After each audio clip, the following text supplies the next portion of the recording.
Okay, guys, hello there. Welcome again to this afternoon session. Spotlight here with the guys Danny and Jack from Agent Extra. Hello, guys. You're Hello, very well. How are you? nice, colour coordinated. I like to see you had that phone call. What are you wearing? David, we never have that problem, do we? No, I dress in grown-up clothes. You wear pajamas, so we're cool.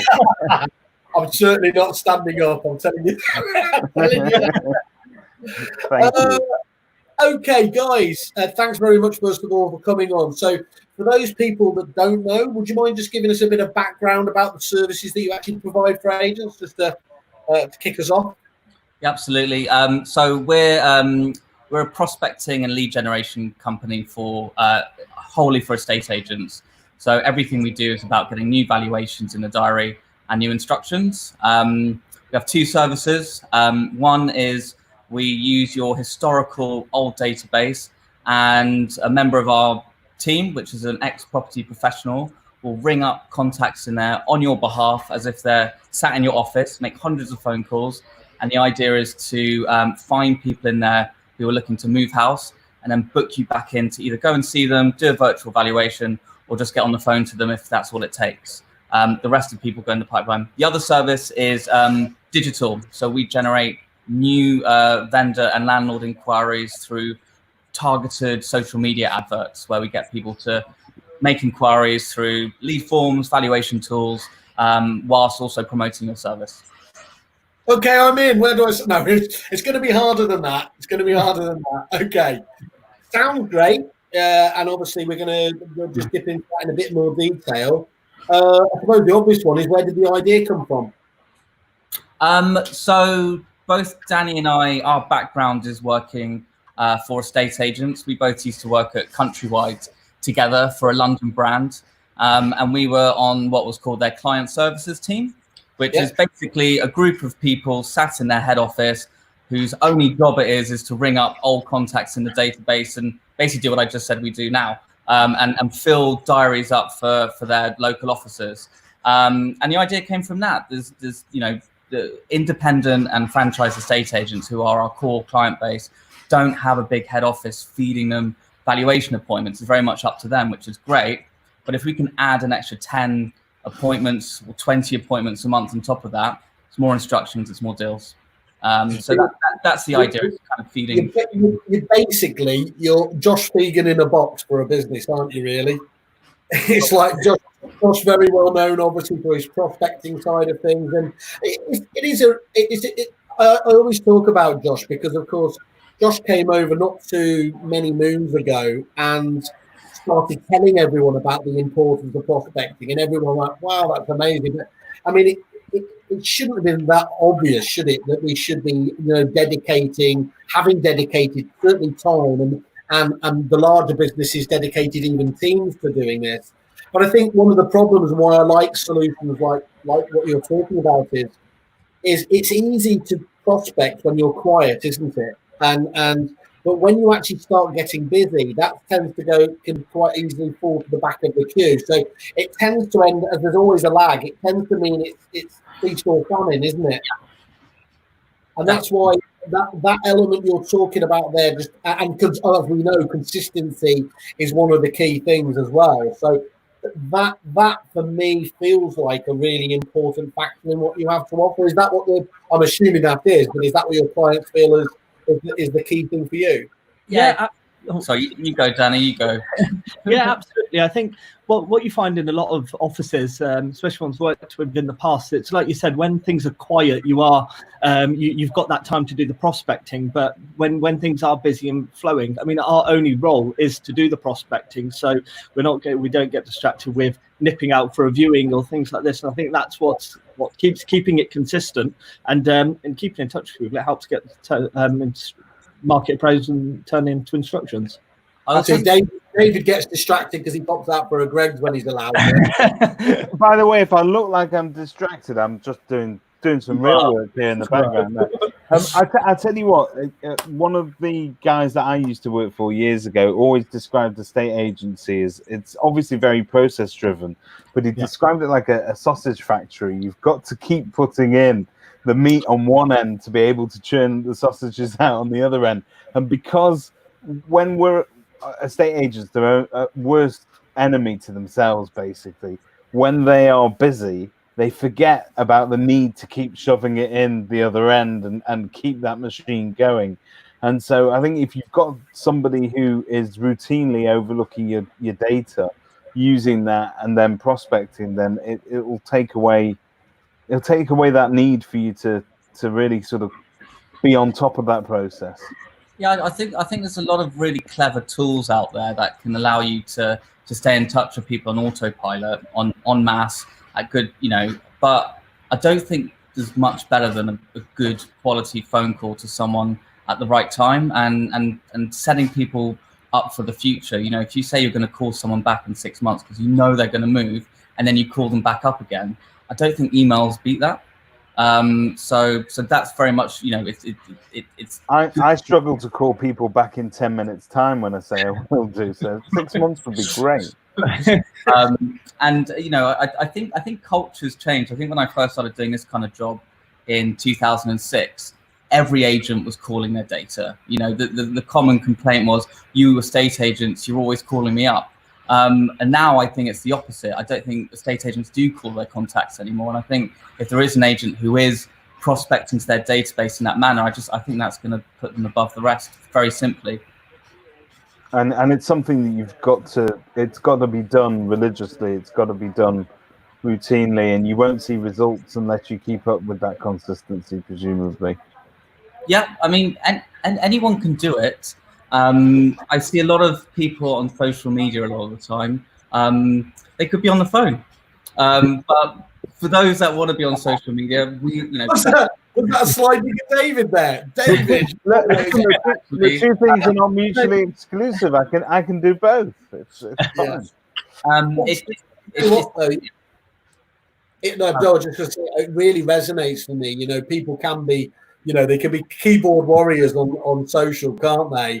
And then almost bizarrely, almost feel terrified of the phone. They just, that fear of rejection, although it should be an absolutely standard part of our job, is very real in many businesses, isn't it? Yeah, I think if you look at other industries as well, for instance, one that strikes out to me is storage space units. If you make an inquiry through to a storage space unit, you'll get a phone call within minutes from them every time, because it's all about filling space. And I don't know, estate agency in some areas, the phone call side has kind of not been there. Hence why we do it. Some of my fans are writing in already. Yeah. Is that showing? Are you working on the scarcity principle? When you get a phone call from David Mintz, it really matters. I think so. Outbound calls, they mean something in this industry. So on that note, so when you let's just say in fact, Jack, we discussed this only a few minutes ago, but I'm going to be used as a guinea pig, and I'm going to be handing over my client data to you so that you can make those calls. Is that done on an entirely sort of white label basis? So when you call them, are you calling as Jack from Normie and Company? How does it work? I'll let Danny can take this one. Yeah, absolutely. We always call from the agency we're working from. As far as anyone's concerned, we're a part of that team, and in fact, we're sat in that same office. It's always been important for us that we want to feel that we're a part of the team. We get a lot of information from you beforehand. There's no point me calling up everyone in your database. Do you want a valuation? Sure. Some people might say yes, but a lot of people we know. One thing we want to find. I always say to the guys, and ever since I was taught years ago, is go in and make a friend. So if I'm calling from the database, I'm having a chat with them, finding out about their property, but also I want to let them know what you guys are selling, what you guys are letting as well, because I think that's how you build your relationships. And I think it's important that we're all part of the same. Well, if we're coming across as the same brand, I don't think it'll be good if I was calling from Agent Extra, booking valuation for someone else. As such, so. And so in terms of booking those appointments, do you have access to our diary? How does that work? Yeah, absolutely. I mean, it depends on how you want to work. We are flexible, but not normally. Yes, we do have access to your diary, and we'll chat with you beforehand. When works best for you? Some people only like valuations in the afternoon or morning, vice versa, whatever it may be, and we're flexible to you really. I mean, normally, if you use, I don't know, Dupix, Repit, Expert Agent, whatever CRM you're on, the idea is you would set us up as a user, as if we're part of your team. Essentially, we're just not sat in your office. So we would call someone up, leave notes on that file, set callback dates, and use the diary in your CRM. Okay. That's great. So one of the things that a lot of people have had experience is using using telemarketers or whatever else, is that, you do it via spreadsheets and then you've got to rekey the information in, and it doesn't happen. And so to have that, it's going into the source of truth straight away, isn't it? That's really important. Absolutely, yeah. I mean, the idea is it's seamless. You receive an email from us and a phone call when we book a juicy appointment for you. You see it in your diary. The idea is it's frictionless, and you just attend the appointments and take on the properties. And looking at the really boring legal side of things, is it all GDPR compliant? That approach in terms of there, I'm guessing, because the data is still their own, it's on their own premises. There's no issue there, is there? Absolutely. So we have our own NDA, which you sign. We would look at any NDA that you want us to sign.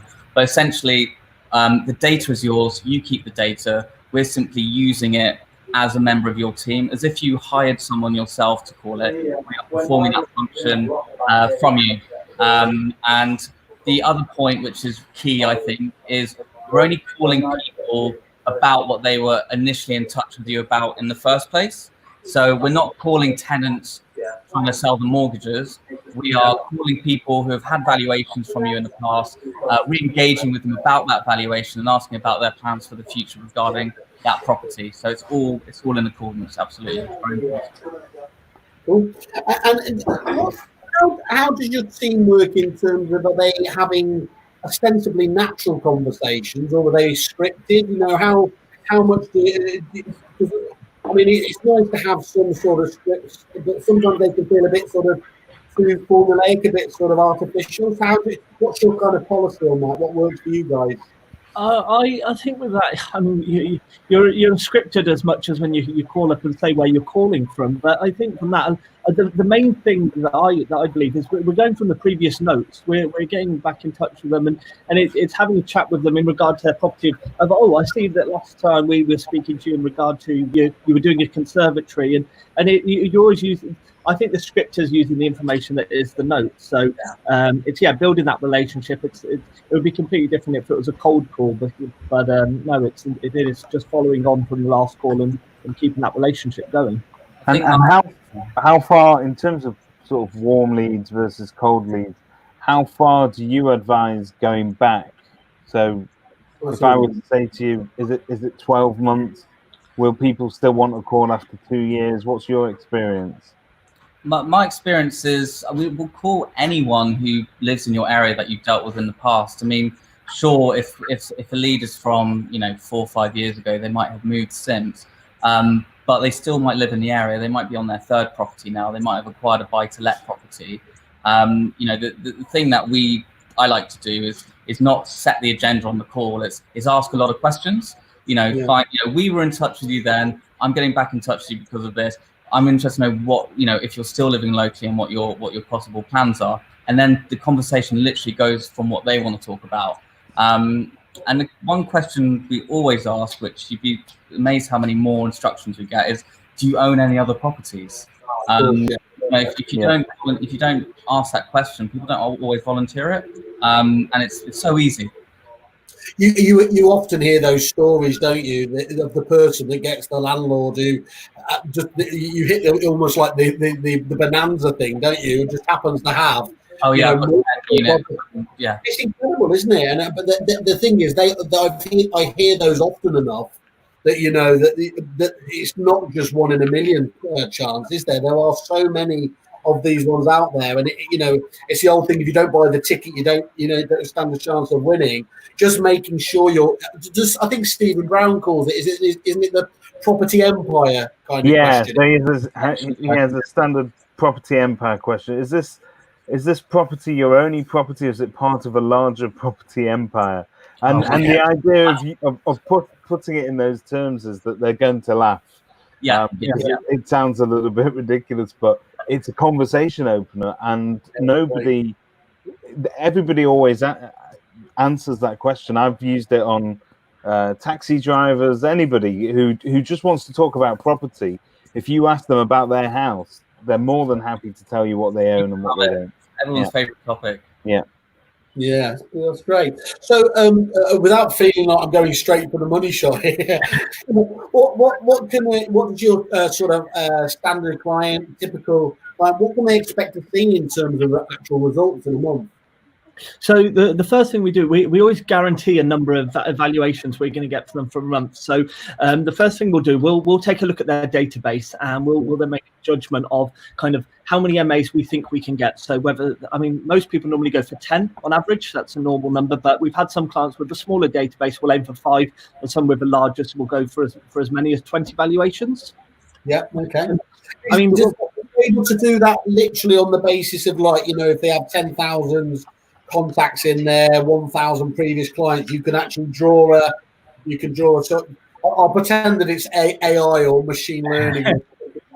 You're able to estimate it pretty well from that. Those figures. We can have an idea, but again, we do a day's trial beforehand, so we're happy to have a quick look and have a chat. So this way, when we can kind of gauge it on this way, on this front as well, actually digging into it, because sometimes I spoke to some people that have thousands of leads, but then they're all dead numbers from 10 years ago. Some with a smaller database with the bigger pot. So it is a matter of getting on the phone to realizing. The only thing you need to have is, if the numbers ring and it goes through to the right person, the data's good. It really doesn't matter how many different properties or what the situation is. If the numbers work and we can get through to people, you have to call a certain amount of people to get results. It's very old school methodology, but it's the truth. If you call enough of the right people in the right area, you will come across people who have properties to sell and let, if you know how to ask the right questions. So a lot of agents have these automated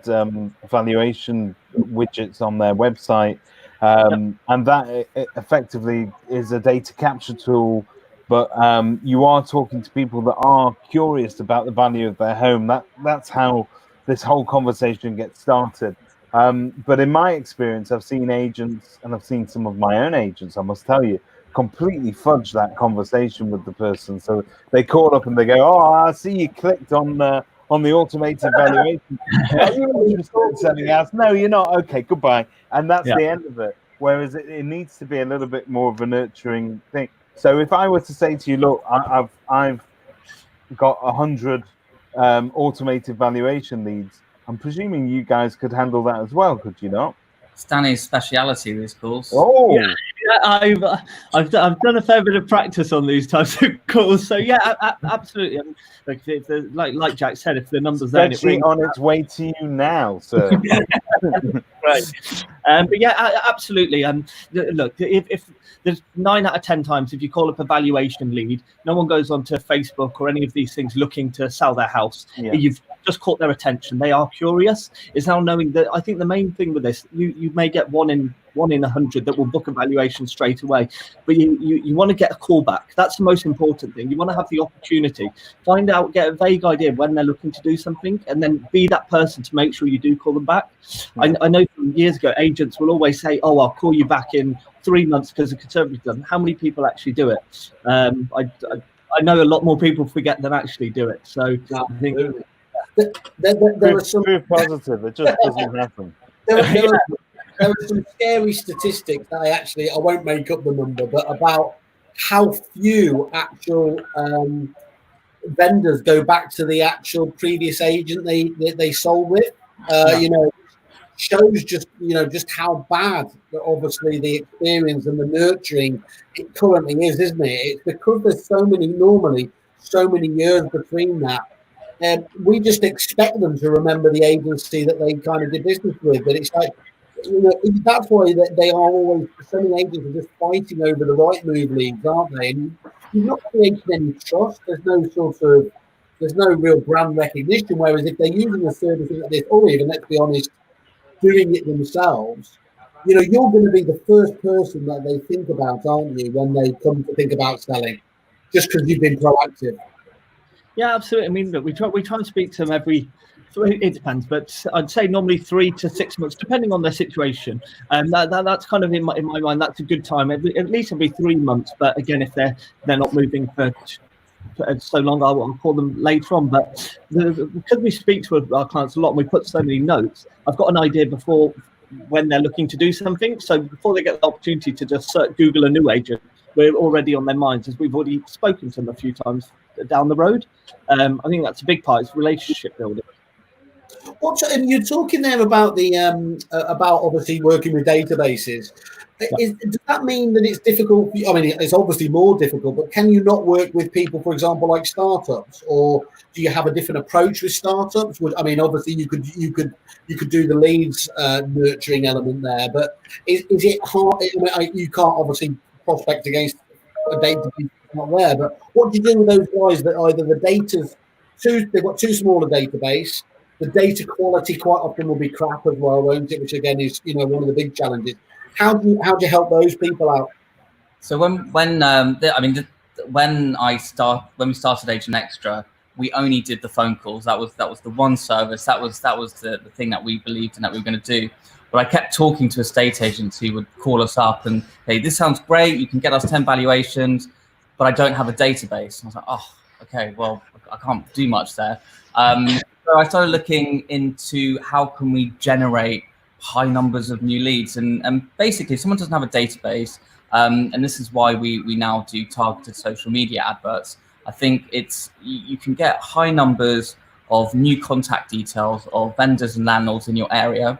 They might not necessarily be at the point of instructing you at the point they make the inquiry, but if you've got a sort of 6-month time frame in your mind and you're talking to 10 new people a day, you'll end up getting multiple instructions if you keep in touch with people. So targeted social media adverts is what we do for people that don't have databases. I agree with that. The ROI on targeted social media ads is if you can handle the leads properly, it's phenomenal. And what we found was that I remember the first time we got the automated valuation tool. This is, I don't know, 3 years ago, whenever they first came out. And we were told, oh, just stick it on bank holiday weekend when people have got time to click on these things.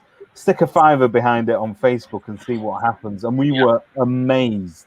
But then you wake up on Tuesday, you've suddenly got 35 leads you need to call.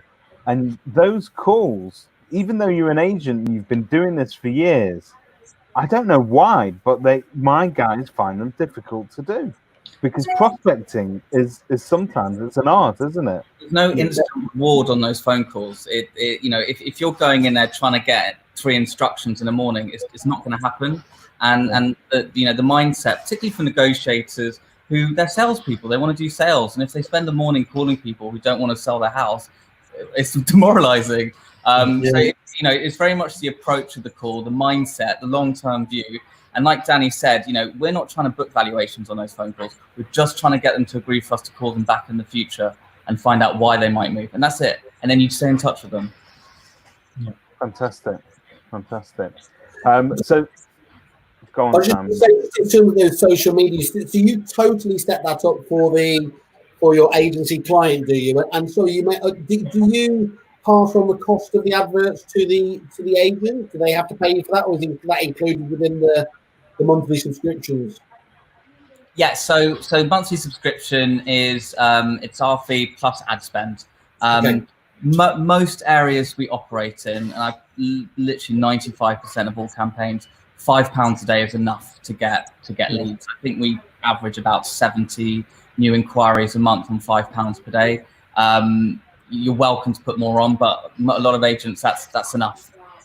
That's phenomenal. That sounds like, I mean, as ever, it's about the quality of the leads, isn't it? But that sounds like phenomenally good value to me. I agree. I think so. You know, I think, you know, when you match it against other things, you know, what it used to cost to, you know, to send out letters, and then you kind of rely on someone to call you, and the amount of inquiries you get back from it, I don't think there's many other.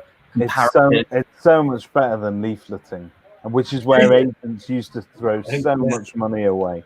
Yeah. David, do you find this is all of you, by the way, but as our resident agent, my understanding is that Facebook demographic or social in general is a very different audience to those leads that come from the portals. Is that what do you find that in effect? That it's Yeah. you're not duplicating, are you? You're not duplicating, because I think portal leads are people that are dedicated to finding themselves a house, or they're just really nosy. But by and large, anybody that is driven to find themselves a house, they'll be on Rightmove, they'll be on Zoopla, on the market. Other portals are available, so that they'll be out there and they'll be looking at those. But I think the old newspaper crowd. So when you used to have there used to be a free newspaper that used to go door to door in most areas. And about 5 years ago, these newspapers started to fold. But those newspapers weren't massively journalistic in terms of quality, weren't amazing. But people always used to love the property section because, as Jack said earlier, it's one of our obsessions. We love to talk about how much houses may be worth and what's happening. But the audience there is very passive, and they are people that can look at an advert and say, "Oh, I might be interested in that. Can I have some more details?" And they will swear blind that they are absolutely never going to buy another house, but they just want to see what the details on that one is. And lo and behold, they're unpacking boxes in that house 3 months later. So so many conversations happen with what I would say passive buyers, people that they're transient, that came across a post that piqued their interest. So yes, that Facebook audience is where that newspaper audience is today. It doesn't cost them anything to look at your advert, but once they look at it, you've got a really good chance of enticing them to go further. Yeah, and on the cost, as much as people will mark us against, how much did you cost and how many leads did I get? Those are the metrics people look at. The amount of exposure that these kind of adverts get is nuts. And if you're putting messages in them, you're talking about properties that you've sold quickly, properties that you've let at asking price, and in a month on £5 a day, over 20,000 people are seeing it. Again, the cost per reach is I don't think there's other things that come close to it. No, 100%. And again, it's in as much as you're trying to sell a property, what you're also doing at the same time, it's brand recognition. You're just constantly broadcasting that element of your brand and getting that in front of people. So even if they're not selling today, when they do come to sell, hopefully they're going to think about you. Totally. So it's the gift that keeps on giving. I'm particularly interested by that, and I can understand that challenge you had at the initial stage where you had to obviously develop what beyond just being the phone service. Are you able to quantify at all how much more effective the cold calling, the prospecting calls are when they've been warmed up by the other methods, the digital methods that you use? I think, well, I'm sure Danny's got an opinion, but I think our hit rate for calling someone up without having spoken to them before and booking a valuation is higher on existing data than it is for the valuation lead data. Again, because those inquiries are very top of the funnel, which means they've made an inquiry because we asked them to get a free instant valuation on their property. It's very different to someone who's already had a couple of visits from a manager or bought a property through you and has spoken to someone last month that they might move again. So I don't know what you tell me, Danny. Yeah, no, I completely agree. I think you always do. I get a better conversion anyway when I'm calling through the database, because like Jack said, with the valuation tools, you are catching them when they are curious. So like I said, at the top of the funnel, and it is a nurture program. You've got their interest, and then it's down to you as an agent to stay in touch with them, so when they are considering. They are curious now, but are they always going to be curious? There will be a point when they're not, so you've got to stay in touch with them for them. But in terms of booking straight value, I do think you get more from the database. The Facebook is a bit of a longer game, but it's a game that still pays off. The Facebook stuff will feed into the database and become a warm lead over time. That's the point. You're putting it in one end of the sausage, and then tying it up at You the like end. that analogy, don't Don't worry, guys, you're on the right show. So talking about being on the right show, I need to ask you: do your guys do accents? So when they call for my office, can they put a broad Manchester accent on? You wouldn't want that. I wouldn't know. I'd probably end up Australian or something. Yeah, are you going to do like the Kevin and Perry? Simon is notoriously bad at accents. I am very bad. Okay, but it comes across as sort of nice, generic RP, as they used to call it, right? Yeah. So go on, Danny. Yeah, no, like we're not. It's not a salesy call. We're not, like I said, we said earlier. It's not a matter of calling in to just get a valuation and see what they're doing. I just want to touch base with them, and like I said again, make a friend. It is just a light-hearted call. No one out. Someone called my parents today and said, "Would you like a valuation?" Or "Are you looking to sell?" No, but if they had a chat with them to find out, "Oh, I know you moved in a few years ago. How's things going? I think you were looking at doing an extension." Yeah, and they'll probably get to a point where we'll probably be here for a year or a few years. At least you've got this information from a light-hearted call, and that's. We all know when we get a sales call, it's very obvious, and we literally want the feeling to be the opposite of that. Anyone that makes these calls, anyone part of our team, comes from a property background as well. We don't sort of hire people new and train them up and teach them to pretend how to be an estate agent. Everyone's been in a estate agency before. It's a mixed bag of people. We have some, part-time mothers that, work for us, 3 days a week, that do these kind of phone calls from home. And they're, if I say, Danny, better than us. People love to talk to people who they don't think are just trying to sell them something. That's very much not what we're about. They're good quality conversations. That's our philosophy, really. And we try and match agents with certain people in our team. It's not just, oh, you're available, you do this. If we've got an agent in a certain area, we'll look to match them up with who we think will be. Okay, that works. Yeah. And would that work in the same way if you weren't seeing the results that you would expect with, the database? You might try another of your operators as well to see if it was the personality not working. Might not be matched up with the kind of the culture of the business. Sure, absolutely. I mean, it hasn't happened too often. I mean, going back to what Danny said at the beginning, when we make an arrangement with an agent to work for them, we will agree a set target of their minimum expectation of appointments that we'll book in their diary. And if for whatever reason that isn't looking like it's going to be hit, we will help with that. Danny will jump on the phone for a bit. I will jump on the phone for a bit. The important part is we don't finish the month under delivering.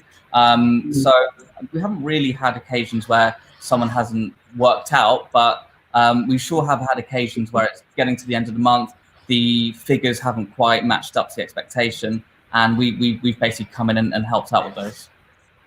Can I just ask you, it was interesting what you said there, obviously they are all ex-agents, and I can see why that's absolutely obvious. Would you ever, is that a company principle that you wouldn't take on non-agency people, or if the right person came along, would you still give them a go? I think it's been because of our network and our past of working in property. We've met so many people that have done it in the past, and perhaps they're looking for something different now, and it's just worked out that way. Of course, what you're trying to do is you're trying to save on recruitment just using your network, yeah? Yeah, I mean, it's worked so far. But of course, if the right person came apart, I mean, absolutely. It's interesting, isn't it? Because I do know, obviously, I was lucky enough to work with Romans, and they had obviously Romans direct the client services team, and famously, a lot of those guys were back then. I don't know what the policy is now, but they were green-faced 18, 19-year-olds. But what they absolutely, what they didn't know about property, because they wouldn't buy a property for another 30 years or whatever. They just have no fear of the phone whatsoever. And let's face it, the numbers are the key factor. And it was incredible watching how that team developed very quickly from a team of 4 or 5 into the 30, within a matter of 2 years. Really? And of course, that exploded out there, isn't it? So I did have property experience when I got my first job doing this. you know, I didn't. I was lucky enough to get a job at the age of 19. Danny, you got your first job in property, didn't you? Yeah, so when I first moved, I wanted to be a negotiator, and Jack actually ended up hiring me for Countrywide when I was 22. So again, I was one of those green-faced, never sold a property, but again, picked up the client services thing and then saw around me, because we're based in a front office, how actually a estate agency works. So we kind of picked up everything being in that office. We'd definitely hire someone if we thought they would be very good at the job, but up until now, it's been ex-agents that we've had, and it's very easy to do that. Don't worry, by the way, I wasn't coming this from like any competitive. You have someone in mind. Can I just ask you though, it's quite interesting, how has your service developed from the way that you would have worked in the client services team, you know, in a corporate environment? I'm assuming it has evolved over time. How have you changed the approach? So how have we changed? I mean, we kind of. I mean, we've picked up the things that work for. I mean, we've kind of kept, if you think about it, a lot of the things very similar. There wasn't really too much to change. I'm thinking, what did we change? But no, the main difference is, rather than working for a big corporate agent, we're now working for smaller franchise and independent agents that don't have these big backings behind them. So and that's the key, isn't it? So I remember, actually, if you go back to Romans, Dale mentioned that when he was asked on one of Peter Knight's Q&A things, and you know, what was his regret, and it was starting that client services department. You know, he wished he'd done it years before, and he'd never known how to, well, when do you start? How do you get it kicked off? And so many agents have those internal debates about, do you have to have a minimum amount of people? Do you start with 3 people, 5 people? And it just delays. And the important thing is obviously getting started. But secondly, you obviously get as you said, you can get the economies of scale. You can make it work because you're servicing all these businesses, can't you? Yeah, I think my main point, if you're going to run a client services department, your job as the leader is to make it fun for everyone working there, because it's not the most fun job in the world, but it can be fun if you make it fun, if that makes sense. You create competition, you make people, you give people incentives, you create an environment where people want to get instructions, and that would be my advice to anyone doing it. You're going to say gamification, aren't you? I know that's coming in somewhere. I haven't heard that, but yeah. Oh, okay, no, I just normally, because looking at again, having been to Foxton's head office there, in terms of how they, they kind of the klaxons go off when they get an instruction and things like that. Yeah. First person to cry gets beaten up by the rest of the group. Well, they get fired, actually. Yeah. Cool. So, just guys, can you just explain? I know you've touched on elements of it, but what is your working relationship with the agent? How does it, if somebody wants to go with you, how do you start off? Talk us through the process. Okay, well, for me, the relationship's the most important thing. We never just jump in and pick up the phone and start calling on behalf of an agency. We get an onboarding form at first, so just we got all the information about the agency, but then we'll have a meeting with them, have a chat, and we'll find out who they want us to call, because it's quite important who they don't want us to call. Most agencies all have people that do not call these people, and we make a plan with them, target the right people. Again, like I touched on earlier, we every week when I speak to them, I want to find out what they're selling. What new news have I got to tell? Did you sell property on this road? I'll call the vendors that we've got details for on this road and let them know. Have a chat with them, see what their thoughts are about it. Yeah, I mean, I think it's really important. Again, weekly, I want to get feedback from them. With our valuations, on average, some of ours do instruct straight away, but some of them don't. And I think that's the same with any agency. I think the big thing afterwards is following up. So when I'm having my meetings with the agencies, I want to know, how did the MA go? Who's going to follow up on that? Are they ready now, or is it 6 months? Just so there's so many MAs that get slipped through the net. I want to make sure in our monthly meetings that they don't. So I think that's the most important thing. And again, with our agents, like I said, I want to be a part of the team. So I try and learn a bit about the areas. I want to learn about the schools and the catchment areas. So when I'm having a chat or the developments, I'm not completely lost with where I'm calling from. So again, it's really important having that relationship with the agents, because they give me all this information. David, I'm just wondering here, it seems so obvious when you're talking to these guys about why you wouldn't use this. What would be the normal barriers in an agency in your mind as to why you wouldn't? Does it feel it feels like it's too precious to give this away? What are the hurdles these guys have to overcome? I think there is an unnatural amount of paranoia within our industry. So we do tend to, when it comes to giving away our data, even if we're not going to use it ourselves, we'd rather squander it than share it with somebody that might leak it somewhere else. So as long as I think you can be sure that you're not breaking any GDPR guidelines, that the guys that you're working with, so you're going to have trust with guys like Jack and Danny, that you trust them, that they are not then sharing that data with other agents or other people. And that would be the only thing. And I think also, yes, you can do this let's be very clear about this. You can do this in-house, and you can do this cheaper by using your existing staff. However, as Jack said, your existing staff are busy chasing a sale. They're talking to a solicitor. They're making a cup of coffee. They're going out on a viewing. They've got to call Mark Bevan back, or whatever it is that they have to do.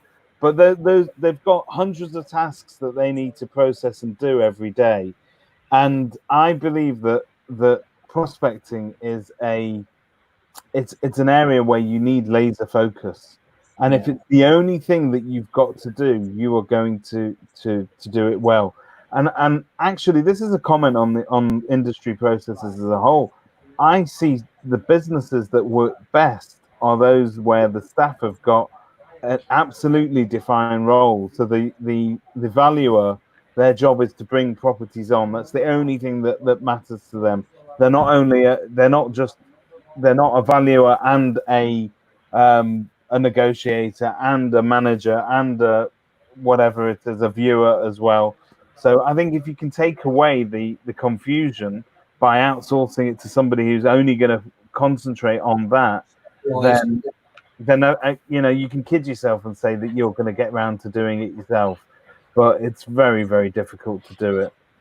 Yeah, I agree. And just a point on that, I mean, I encourage any agent to continue to prospect alongside us. It's great if you want us to do everything. We will do that. But wouldn't it be better if we just added an extra layer on top of what you were already doing? So you're already booking 20 valuations a month on your own efforts. We're still calling data, but we're picking up the rest of it underneath that and adding an extra 10, 20 valuations on top of that. So you're not just replacing, you're doubling or increasing. Yeah, that makes perfect sense. How would that work in practice, though? So would you then have to? I guess you'd have to have quite strict rules about which data banks you're going after, so that you're not treading on each other's toes. Well, absolutely. This is why we speak to them so often, because sometimes I have some agents that every week want me to call something different for those exact reasons, because the guys are calling certain things and want me to call something else. So again, as long as you're in constant contact, this way you don't really step on each other's toes.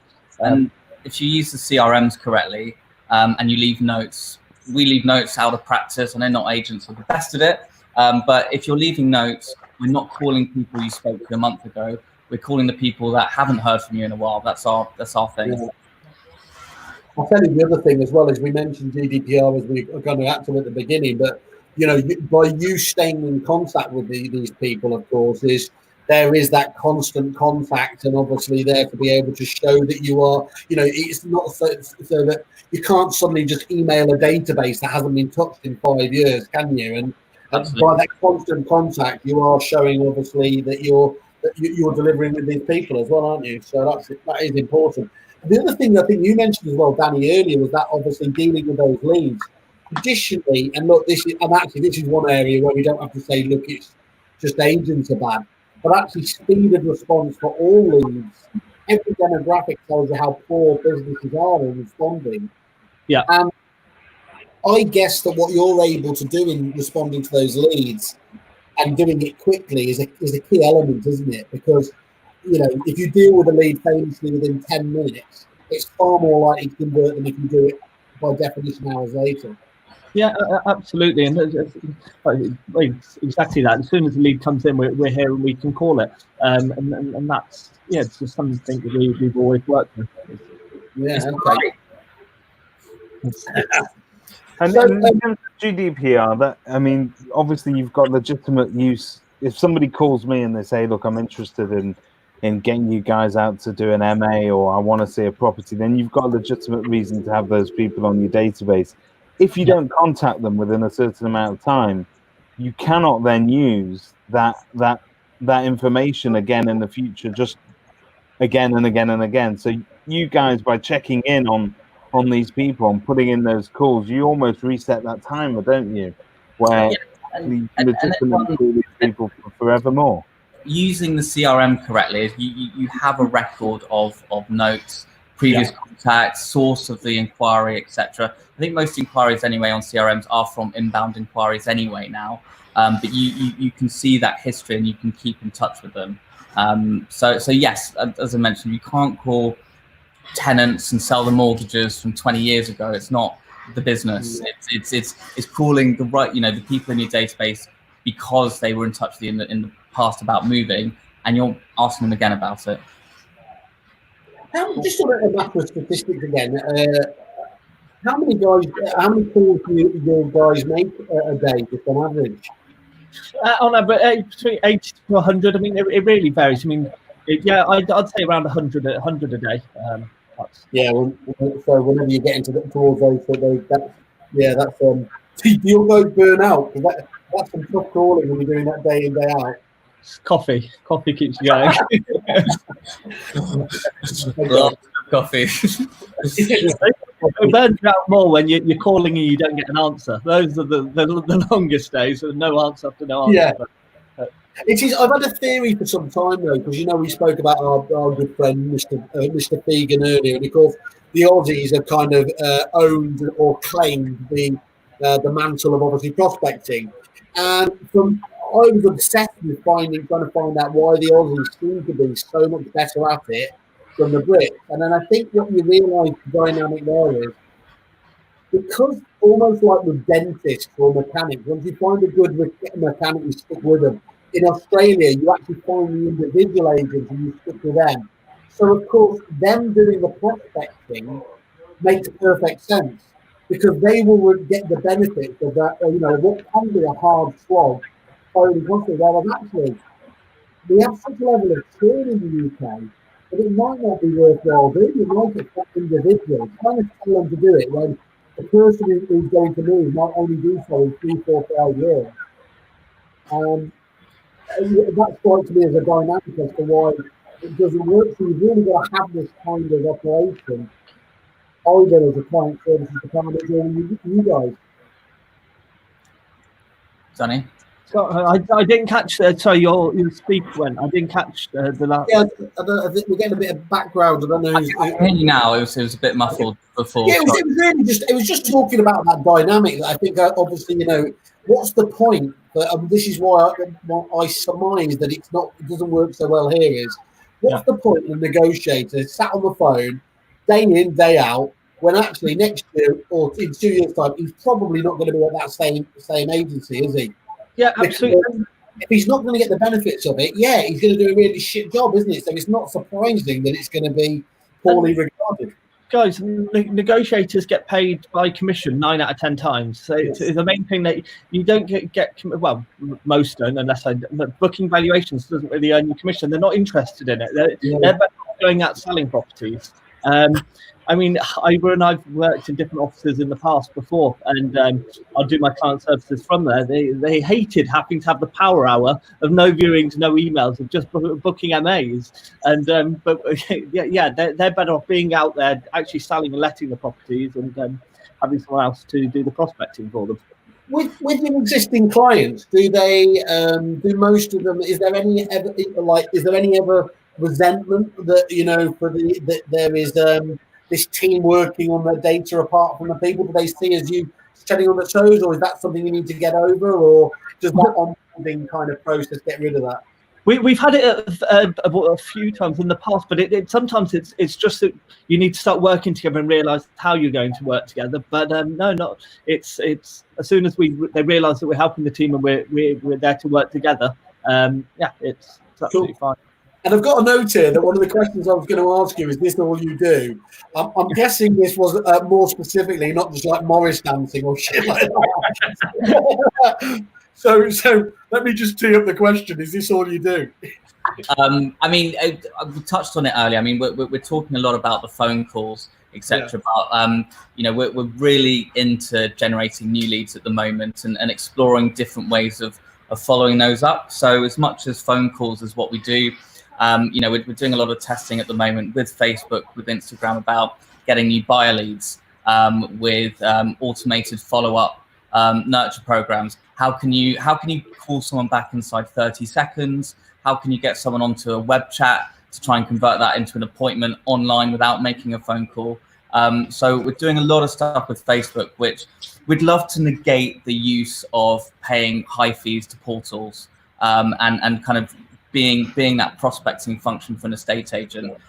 You get buyer leads, get seller leads, get landlord leads at low costs. That's kind of what our aim is. Sounds good to me. I was going to say, David, it sounds like you should be having a chat with Rob Sargent and your old boss Murray, wasn't it? You've got 1,500 agents in a particular Rightmove group who will be should be all over this. But you know what? That is very topical. But that's the future. If agents want to become less dependent on portals, they need to get better at generating those inbound leads. Yeah, they need to justify it elsewhere, don't they? 100%.